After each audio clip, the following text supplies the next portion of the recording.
사순절 5번째 주일입니다. 주님의 죽으심과 부활하심을 기다리면서 오늘 우리에게 주어진 말씀을 통해 함께 은혜를 나누도록 하겠습니다. 오늘 본문 말씀에 등장하는 한 여인 마리아가 예수님께 향유 옥합을 깨뜨립니다. 그런데 이 모습을 본 사람들의 평가가 다릅니다. 같은 행동도 누가 어떻게 보느냐에 따라서, 어떤 마음을 가지고 어떤 관점을 가지고 보느냐에 따라서 다른 것 같습니다. 특히 돈을 지출할 때 좀 더 그런 것 같습니다. 예를 들어 여러분 건물을 짓는다고 생각해 봅시다. 그러면 이 건축업자들은 굉장히 두 팔 벌려 환영할 겁니다. 그런데 환경론자들은 반대하겠죠. 돈의 액수가 적을 때는 이런 논쟁도 적습니다. 그런데 액수가 커지면 커질수록 사회적인 논쟁으로 번집니다.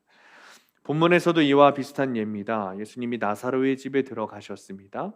그때 마리아가 값비싼 향유를 예수님의 발 위에 부었어요. 그 모습을 본 가룟 유다가 그 향유를 팔아서 가난한 자에게 주었으면 더 좋았을 뻔했다 라면서 마리아를 질책하는 거죠. 그러니까 예수님께서 이 일은 나의 장래를 위한 일이니 그를 가만히 두라라고 말씀하십니다.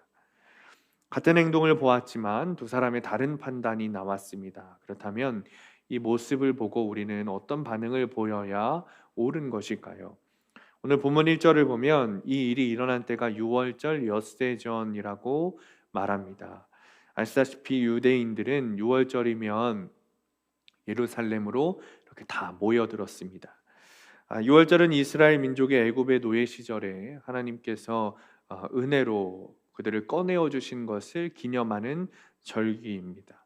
그리고 6월절이 엿새밖에 남지 않았다는 것은 예수님께서 십자가에 달려 돌아가실 날도 일주일밖에 남지 않았다는 것을 의미합니다.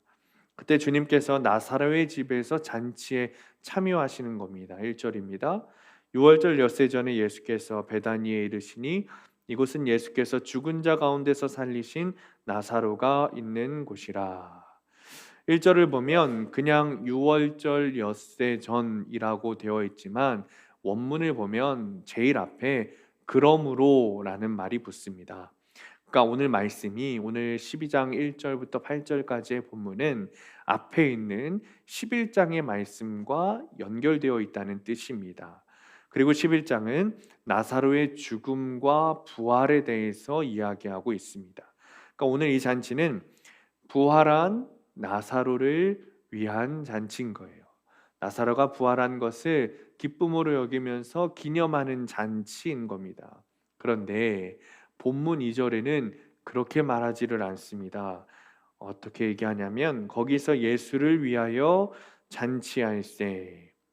분명히 다시 살아난 나사로를 기념하기 위해서 잔치를 열었는데 성경은 예수님을 위한 잔치라고 말하고 있습니다. 이 말씀을 통해 깨닫는 것은 여러분, 예배는 우리를 위한 것이 아니라 주님을 위한 것이라는 것입니다.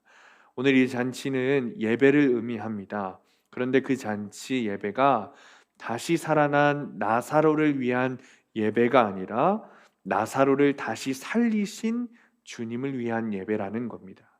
사랑하는 성도님들, 예배는 나를 위한 자리가 아닙니다. 우리가 은혜 받고 기도하고 또 기도받고 마음의 평안을 위해서 예배한다고 생각하지만 그렇지 않습니다. 때로는 예배 때 우리가 기도하면서 주님께 무언가를 요구하고 기대하기도 하지만 그러나 그것은 예배의 본질이 아닙니다. 그건 역시 너무나도 중요하지만 큰 나무의 뿌리가 아니라 곁가지 같은 것이죠. 진짜 예배의 본질은 부활하신 주님, 그리고 나사로를 살리신 것처럼 우리를 살리신 주님을 위하여 드리는 것입니다. 주님을 위한 예배, 주님을 위한 잔치가 오늘 본문에서 시작된 거예요. 너무나도 중요한 일입니다. 그런데 사실 오늘만큼은 예배가 열려서는 안 됐습니다. 오늘만큼은 잔치가 열려서는 안 됐습니다. 요한복음 11장 53절에 보면 이렇게 말합니다. 이날부터는 그들이 예수를 죽이려고 모의하니라. 죽은 나사로를 주님께서 살리셨습니다. 그러자 많은 백성들이 주님을 따르기 시작합니다. 그 모습을 본 유대의 지도자들이 드디어 주님을 죽이려고 모의합니다. 그 전까지는 그냥 주님은 거슬리는 존재였을 뿐입니다. 그런데 나사로가 죽었다, 살아나는 기적이 그들 앞에 보이자 이 일로 인하여서 유대의 지도자들이 주님을 죽이기로 결심한 사건이 되었습니다.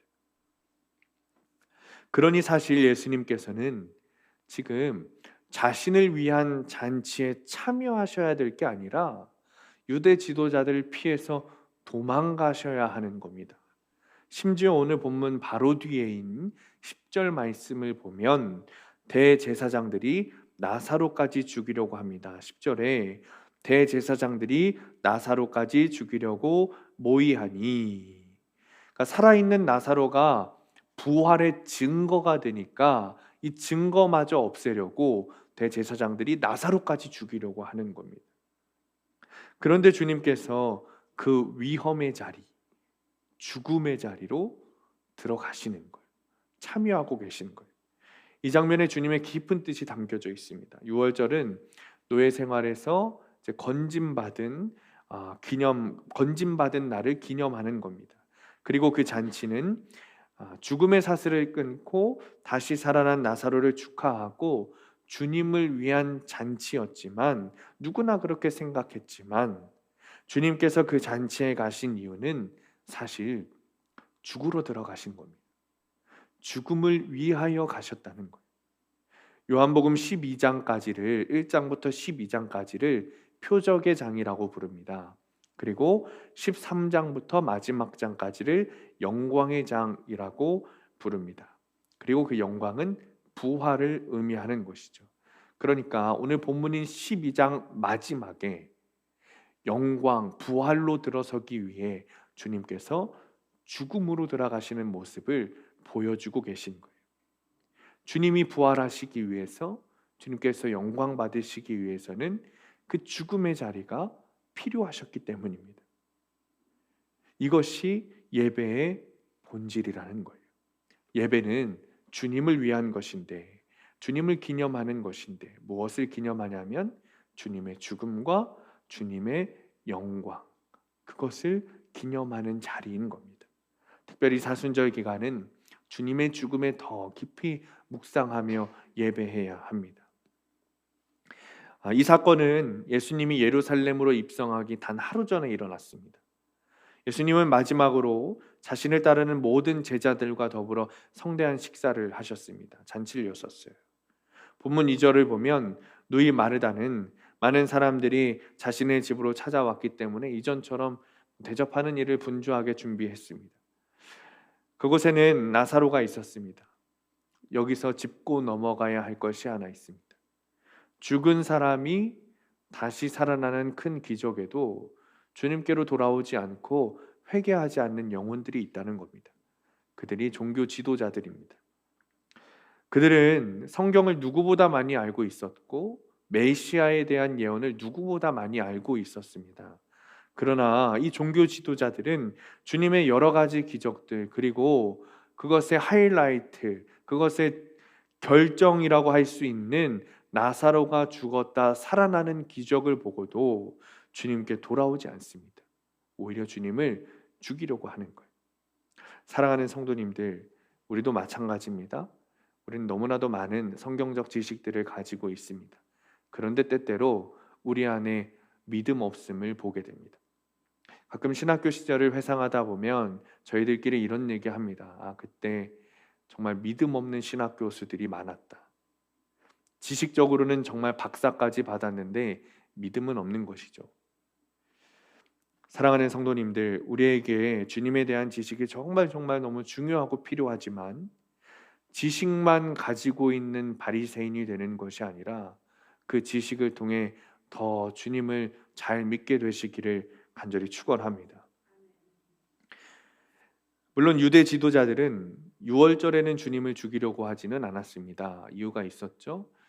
유월절에는 사람들이 많이 모이기 때문에 사람들이 있는 데서 예수를 잡아 죽이면 큰 소란이 일어날까 그날을 피하고자 했습니다. 그러나 하나님의 계획은 이루어져야 했고 그 유대 지도자들의 계획을 바꾸게 한 것이 예수님의 제자 가룟 유다였습니다. 마리아의 향유 옥합 사건은 마태복음과 마가복음에도 있습니다. 그만큼 중요한 사건입니다. 그런데 이 마태복음과 마가복음에는 향유 옥합 사건이 어디에 있냐면 이제 유대 지도자들이 예수님을 죽이려고 모의했던 것을 미루는 사건과 그리고 가룟 유다가 예수님을 은 30냥에 파는 사건, 그 가운데에 있습니다. 이 향유옥합 사건이 그 두 사건 가운데에 있다는 거예요. 그것은 무엇을 의미하냐면 가룟 유다가 예수님을 정말 팔아 넘겨야겠다라는 결심을 한 것이 이 향유옥합 사건이라는 겁니다. 이 향유옥합 사건을 통해서 내가 이 예수를 정말 이 유대 지도자들한테 팔아 넘겨야겠다라는 결심을 가룟 유다가 했다는 것이죠. 이 향유옥합 사건의 가장 중요한 일이 3절입니다. 우리 3절 말씀 함께 읽겠습니다. 시작. 마리아는 지극히 비싼 향유 곧 순전한 나드 한 근을 가져다가 예수의 발에 붓고 자기 머리털로 그의 발을 닦으니 향유 냄새가 집에 가득하더라. 아멘. 마리아는 이 비싼 향유를 주님의 발에 붓고 자신의 머리털로 예수님의 발을 정성스레 닦았습니다. 나드 향유는 히말리아 산맥에서 나는 식물로 만든 아주 귀한 향유입니다. 5절에 보면 아주 계산 잘하는 그 가룟 유다가 단번에 이 향유가 얼마인지 알아냅니다. 300데나리온이라고 말합니다. 이 300데나리온은 그 당시 노동자의 1년치 임금이었다 그래요. 그러니까 연봉인 거죠. 우리의 시간으로 계산하면 수천만 원 정도 되는 겁니다. 그 수천만 원 하는 이 향유 옥합을 깨뜨리고 주님의 발에 부어 머리로 닦는 모습이 최고의 섬김을 주님께 드리는 거죠. 그런데 마리아의 이런 행동이 비난받습니다. 다른 복음서를 보면 제자들이 가룟 유다와 동일한 비난을 하는 것 같습니다. 그들은 왜 그것을 허비하냐고 비판했어요. 이거 팔아서 가난한 자들에게 주면 더 좋게 사용할 수 있지 않냐? 왜 허비하냐? 이렇게 비판한 거예요. 근데 사실 여러분 잘 들어보세요. 가룟 유다의 말이 일리가 있습니다. 일리가 있어요. 반론을 제기하기 어려워요. 오히려 반론을 제기하면 이 가난한 사람들을 돕지 않고 무정한 사람으로, 배려 없는 사람으로, 사랑 없는 사람으로 낙인 찍히기 쉽습니다. 가룟 유다는 마리아가 향유를 붓는 것을 허비라고 말했어요. 뭐 이런 걸 수도 있는 거죠. 아니 그 비싼 향유를 왜 발에다 다 붓냐? 반만 붓던가, 3분의 1만 붓던가, 조금 주님의 발에 묻혀서 발로 닦던가, 그리고 나머지 것들은 팔아서 가난한 사람 도우면 더 좋은 일 하는 거 아니냐, 일석이조 아니냐, 이런 걸 수도 있는 겁니다. 사실 여러 가지로 마리아가 가룟 유다의 눈살을 찌푸리게 한 것 같습니다. 보통 향유를 붓는 것은 여러분 발에 붓지 않고 사람의 머리에 붓습니다. 그런데 그 당시 아주 천하게 여겼던 발에다가 향유를 붓는 거죠. 뿐만 아니라 자신의 머리털을 가지고 예수님의 발을 닦습니다. 유대의 여인들의 머리는 아름다움을 상징했습니다. 그러니까 성적인 매력을 상징하는 것이 유대 여인들의 머리털이었습니다. 그러니까 학자들이 표현하기를 가룟 유다의 눈에 보기에 사람의 신체 중 가장 낮은 부위인 발에 향유를 붓고 그 발을, 가장 더러운 것을 여인의 그 아름다움, 그 성적 매력을 표시하는 머리털로 닦는다는 것은 굉장히 불상스러운 그런 모습으로 보였던 것이죠. 그리고 그 모습에 예수님은 어떻게 하십니까? 허용하시고 그냥 가만히 앉아 계신 겁니다. 근데 반대로 가룟 유다는 사회적 공의, 사회적 성화, 가난한 이들을 위한 배려, 교회의 역할, 이런 거에 대해서 이야기하고 있는 겁니다. 그러니 가룟 유다의 말이 얼마나 설득력이 있었겠습니까? 그리고 베단이라는 동네는 여러분 실제로 가난한 동네입니다. 이 베다니의 어원을 살펴보면 벳이라는 것이 마을이라는 것이고 다니는 가난한 사람이라는 뜻입니다. 그러니까 베단이라는 동네 자체가 가난한 사람들이 모여 사는 동네였습니다. 예수님께서 베다니를 자주 방문하신 이유도 뭐 나사로, 마리아, 마르다 세 남매가 있었기 때문이기도 하지만 그 동네가 죽어라 못 사는 동네였기 때문에 주님이 방문을 하신 거예요. 그런데 그렇게 정말 못 사는 동네에 집에 오셔서 주님께서 엄청난 접대를 받고 계신 거죠. 일반인이 상상할 수도 없는 수천만 원짜리 접대를 받고 계신 거예요. 그런데 주님께서 아무런 제재도 안 하고 계신 겁니다. 그러니 이 가룟 유다의 말이 여러분 얼마나 설득력이 있었겠습니까? 그런데 사실 유다의 마음은 다른 데 있었다는 거죠. 주님은 그것을 꿰뚫어 보고 계셨어요. 그의 말로는 뭐 약자를 위한 배려, 교회의 공공성, 교회의 역할에 대해서 이야기하지만 사실 그 마음은 다른 밭에 가 있었다는 거죠. 6절 말씀입니다. 이렇게 말함은 가난한 자들을 생각함이 아니요 그는 도둑이라 돈꾀를 맞고 거기 넣는 것을 훔쳐감이로라. 그때 예수님께서 이 여인 마리아가 왜 주님의 발에 향유를 부었는지 제자들에게 말씀해 주십니다. 7절 8절입니다. 우리 함께 읽습니다. 7절 8절 시작. 예수께서 이르시되 그를 가만두어 나의 장래할 날을 위하여 그것을 간직하게 하라. 가난한 자들은 항상 너희와 함께 있거니와 나는 항상 있지 아니하리라 하시니라. 아멘. 예수님께서는 가룟 유다의 마음만 꿰뚫어 보신 게 아니라 이 마리아의 마음도 꿰뚫어 보셨어요. 마리아가 예수님의 죽음을 위해서 이 귀한 향유를 간직했다는 것. 주님의 장례를 위해서 향유 옥합을 준비하고 그 옥합을 깨트려서 주님의 발에 부었다는 거예요. 또 말씀하시기를 가난한 자들은 너희들과 항상 함께 있지만 나는 너희들과 항상 함께 있지 아니하다. 그러니까 마리아의 마음이 주님의 장례를 준비하면서 주님과 함께 하고 싶은 거라는 거. 내가 가진 전부보다 주님과 함께 하는 것이 더 가치 있다는 거죠. 향유를 발에 붓고 머리털을 사용해서 주님의 발을 닦는 당사자 마리아의 모습을 여러분 좀 성경에서 보시기 바랍니다. 굉장히 고요하고 담담합니다. 주위 사람들은요 지금 난리치면서 막 비판하고 있어요. 손가락질하면서 야 지금 뭐 하는 거냐고. 그거 갖다 팔아서 가난한 사람은 도우면 되지. 그러면서 막 화내면서 역정을 내고 있었습니다. 그런데 마리아는 무엇을 하죠? 담담히 가만히 있는 거예요. 아무 말도 하지 않습니다. 그 당시 연약한 자로 취급받던 여자지만 예수님과 함께 하겠다는 결단만큼은 그 자리에 있는 어느 누구보다 강하게 있었던 거예요. 사실이 그렇습니다. 여러분 마리아가 향유 옥합을 준비하고 그것을 주님께 부은 것은 자기 생명을 드린 겁니다. 죽을 각오를 하고 드린 거예요. 말씀을 드렸지만 앞서 말씀드렸지만 그녀가 사는 동네는 굉장히 가난한 동네였어요. 그녀도 굉장히 가난한 사람이었습니다. 그런 사람에게 수천만 원짜리 향유 옥합이 어디서 났겠습니까? 여러분 그 당시에 복권이 있어가지고 당첨돼서 그걸 샀을까요? 투자한 주식이 잘 돼가지고 그것을 팔아가지고 샀을까요? 그렇지 않았을 거예요. 자기가 가진 모든 것을 다 갖다 팔아서 향유 옥합 그거 하나 산 거예요.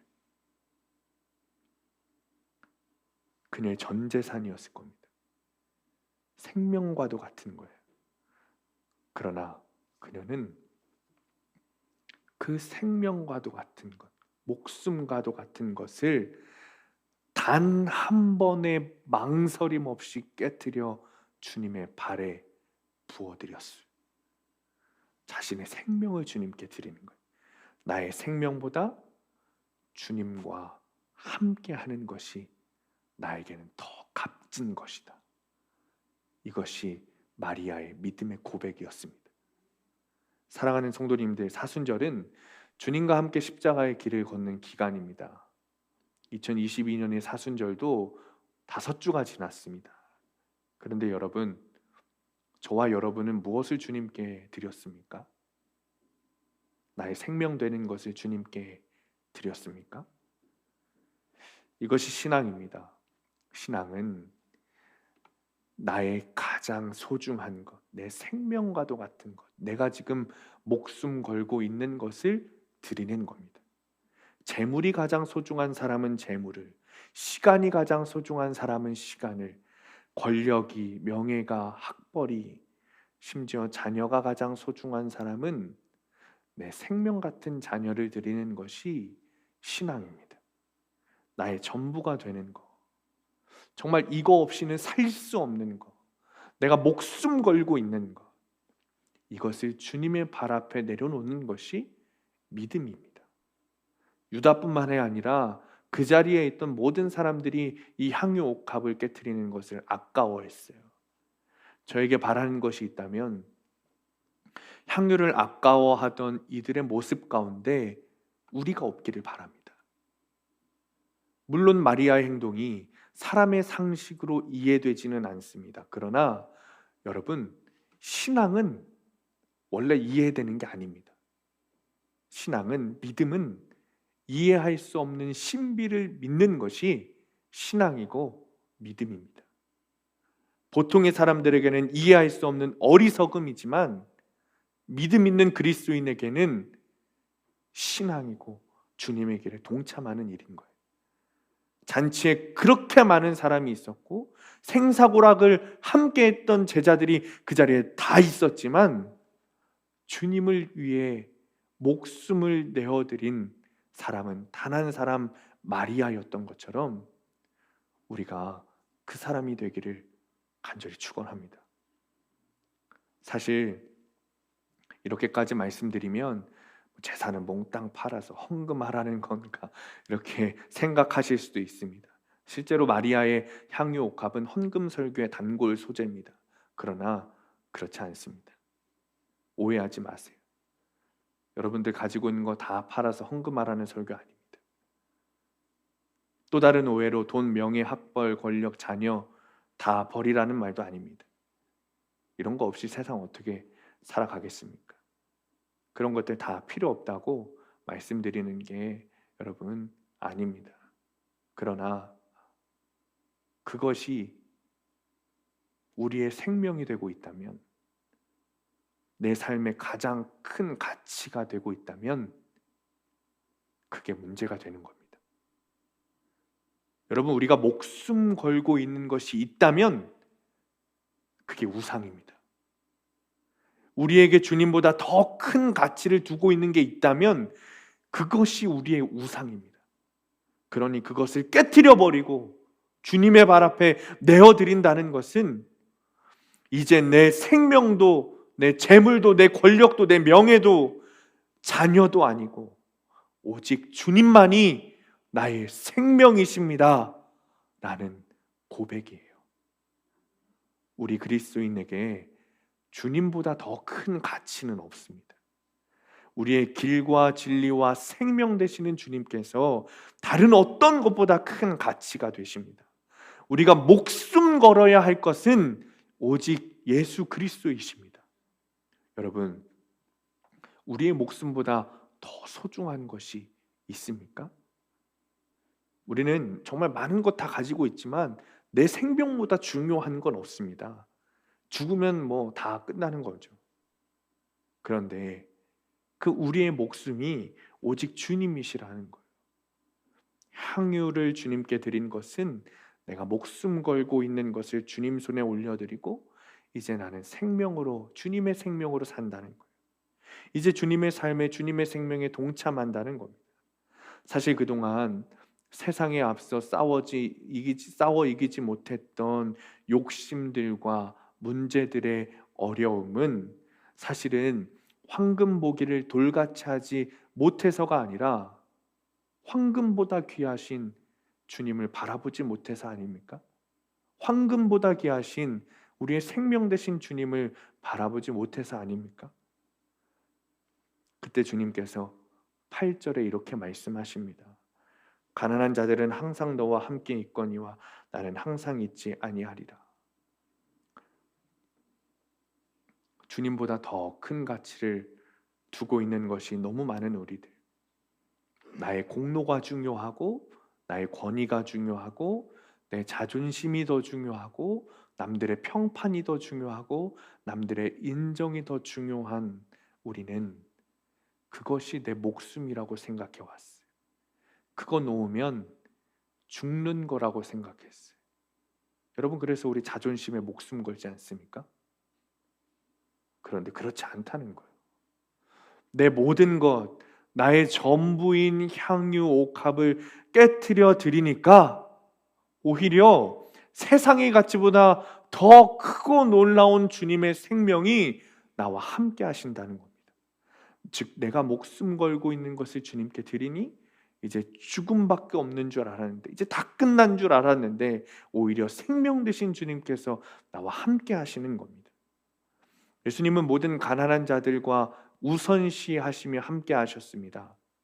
지극히 작은 자에게 한 것이 나와 나에게 한 것과 동일하다 주님이 말씀하셨습니다. 그러나 가난한 자들은 세상에 여전히 우리와 함께 있을 것이지만 주님은 그렇지 않다는 거예요. 그런 점에서 기독교는 도덕이 아닙니다. 착한 일 많이 하고 선한 일 많이 하고 좋은 일 많이 하고 가난한 사람들 돕고 사는 것이 성경의 가르침은 분명하지만 그것이 본질은 아니라는 거예요. 기독교라는 큰 나무라고 생각한다면 그것은 곁가지에 불과하다는 거죠. 가장 근본적인 것은 예수 그리스도이십니다. 주님을 나의 왕으로 모시고 있는가? 주님이 정말 내 생명 되시는가? 주님이 나의 가장 큰 가치가 되시는가? 주님께서 나에게 가장 소중한가? 주님이 나의 목숨처럼 여겨지는가? 그것이 기독교의 본질이라는 거예요. 그때 저의 눈에 한 사람이 들어왔어요. 가룟 유다입니다. 동일한 사건이 기록되어 있는 마태복음과 마가복음에는 그냥 제자들, 사람들 이렇게 표현되어 있는데 이 요한복음에서만큼은 가룟 유다라고 아주 정확하게 이름이 나와 있습니다. 이렇게 이름이 나와 있는 바람에 우리에게 여태까지 2000년 동안 욕을 먹고 있는 거예요.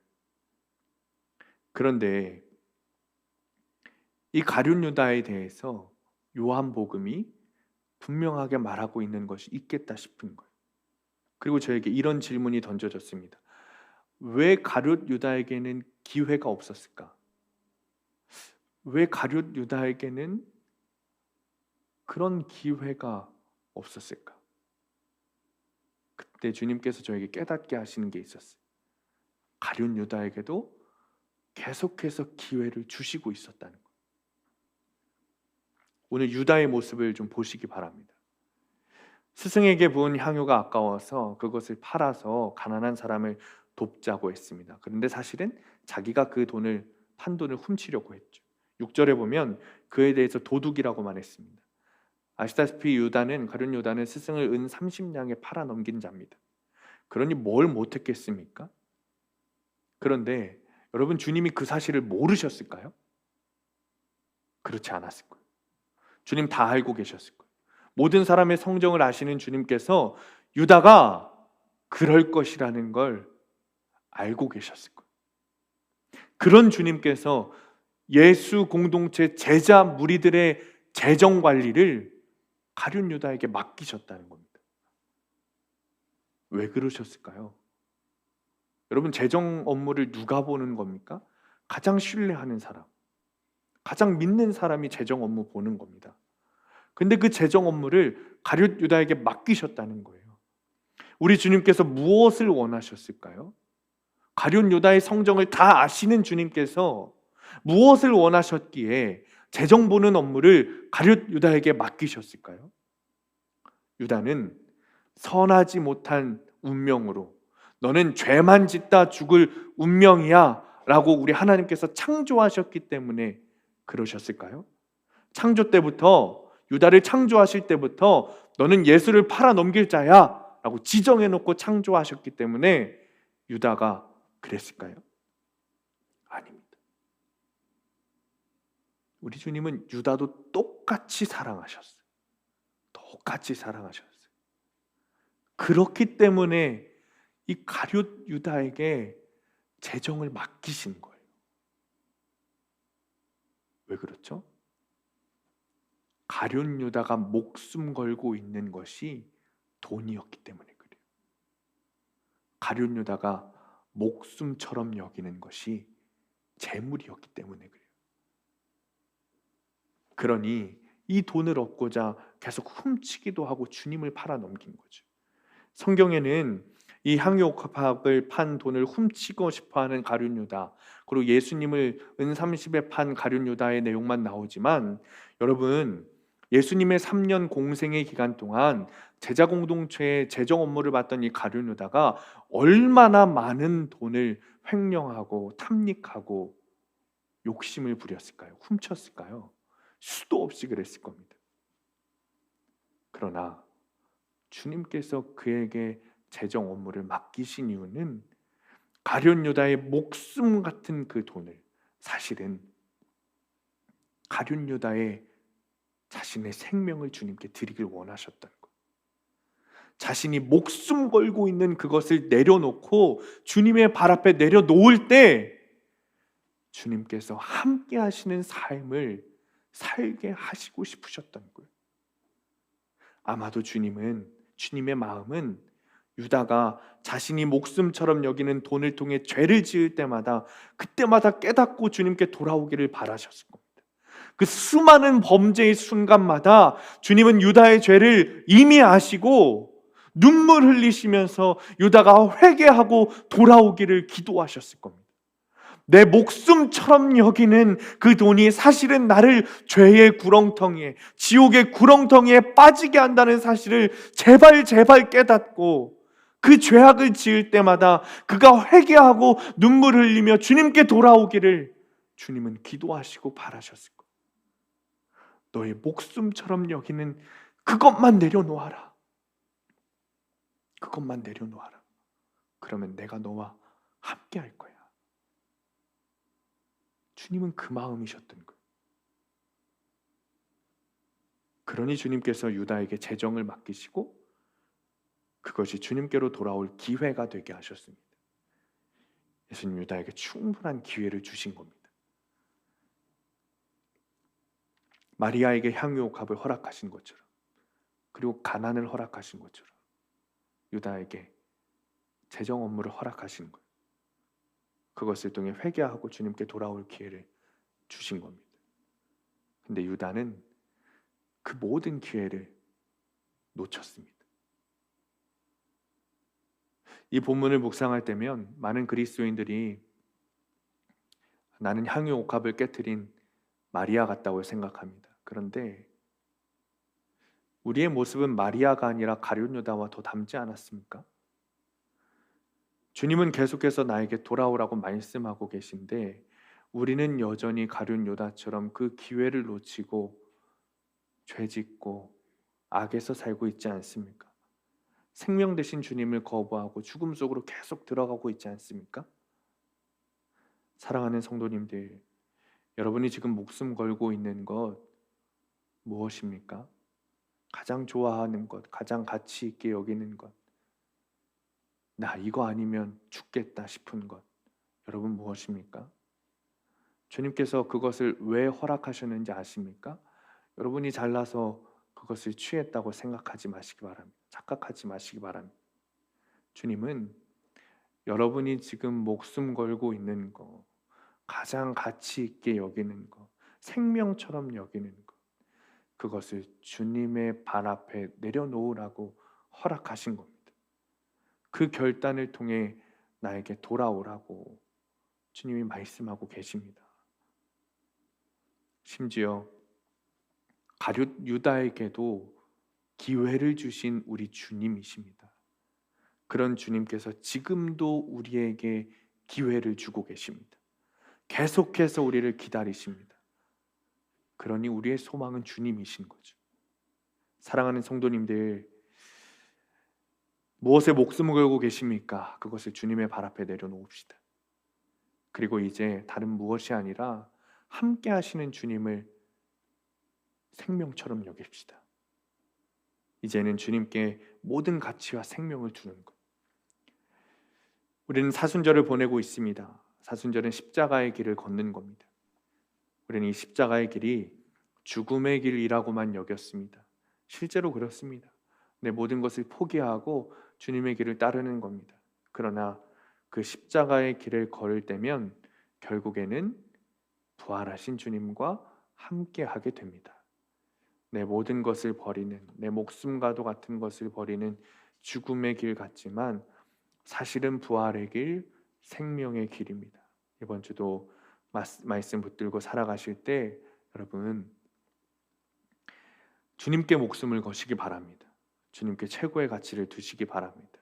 그때 주님께서 나와 함께 하셔서 나의 생명이 되어 주실 것입니다.